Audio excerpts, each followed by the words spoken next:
I'd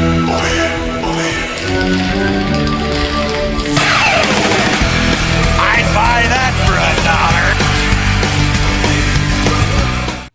$1. Good evening, my sweet tortured souls, and welcome to another episode of Violet's Collectables Review. And on today's episode, I'm going to take a look at the Deluxe box set She Spawned from McFarlane Toys. I'm going to get her out of the box, jump into the review station, and take a closer look. I'll be back in just a minute.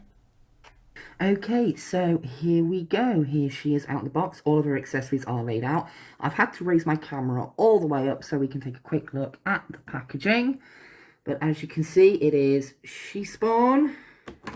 Oops, I'm knocking things over.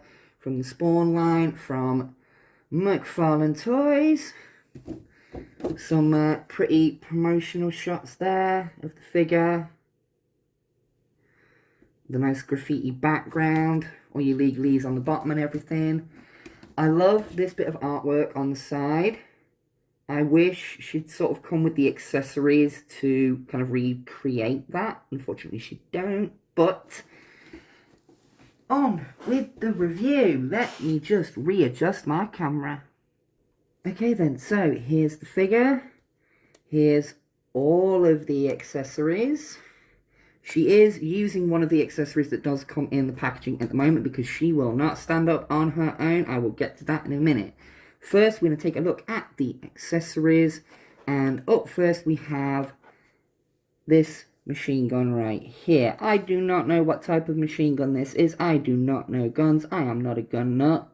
But red wrapping around there, around the magazines. I know that's called a magazine. I played enough Call of Duty for that. There you go.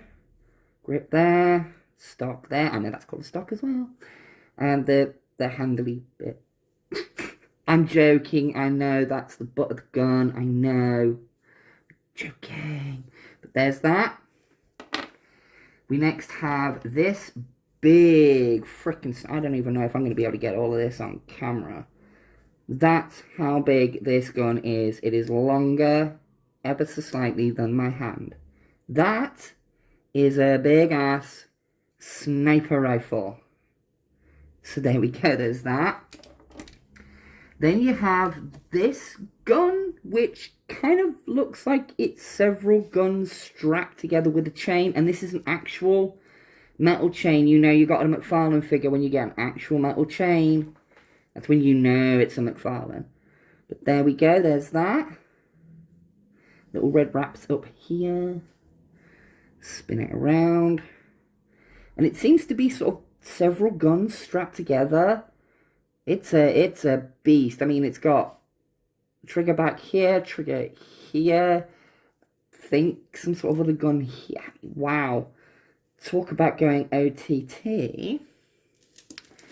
Then we have this sword, which is my personal favourite of her accessories. It's what I tend to display her with, this and a gun. Yeah, get it in camera properly. Good girl, Violet. There we go. Wonderful sword.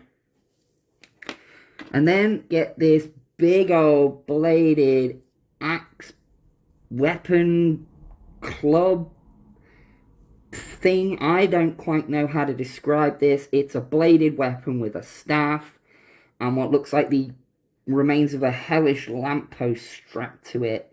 But again, amazing detail and nice little wash to bring out the details.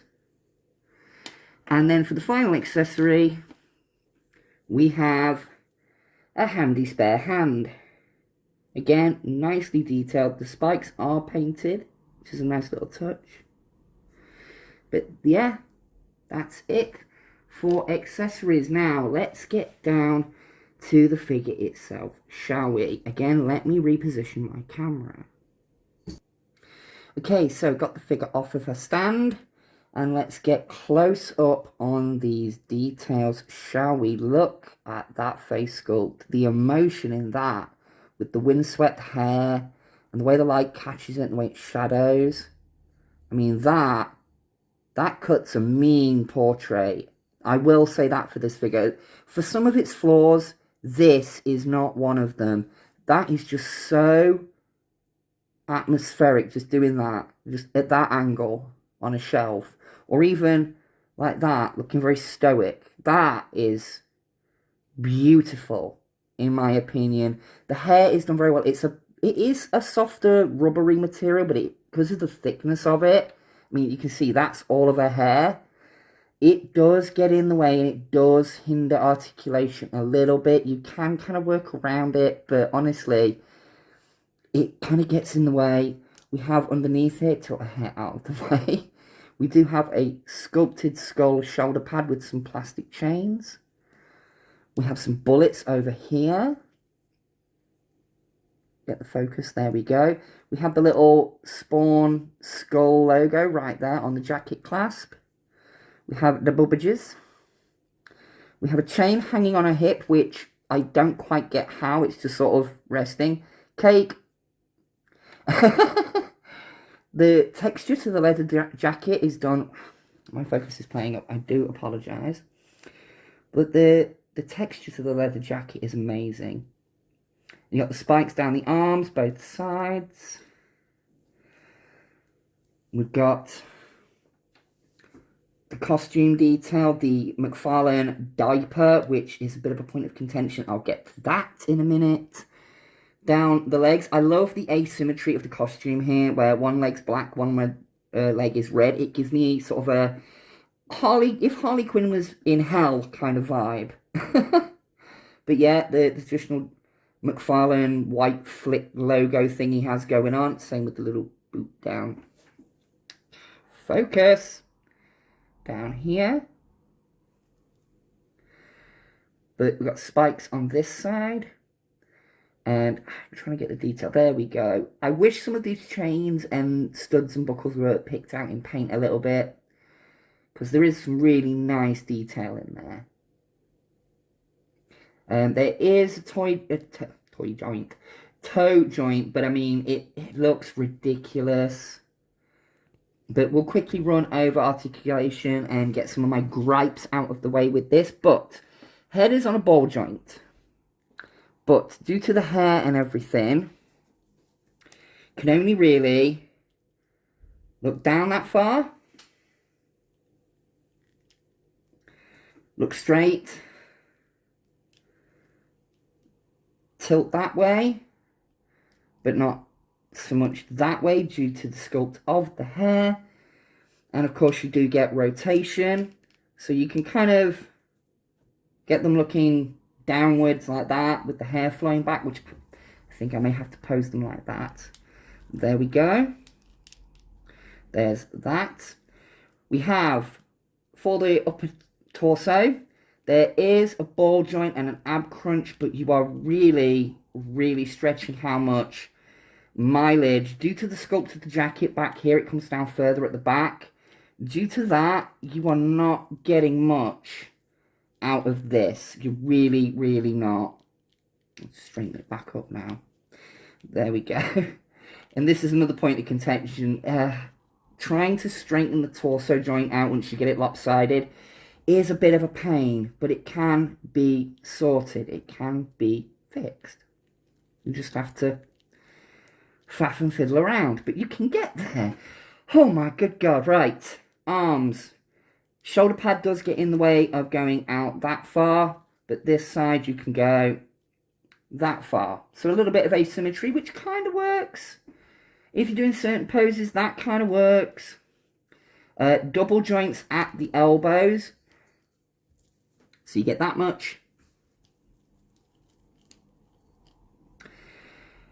Ball joints at the hips, but, and this is a big point of contention for me and a lot of collectors, this piece, the rubber diaper, as great as it is, as much as it covers up certain articulation joints, it then renders them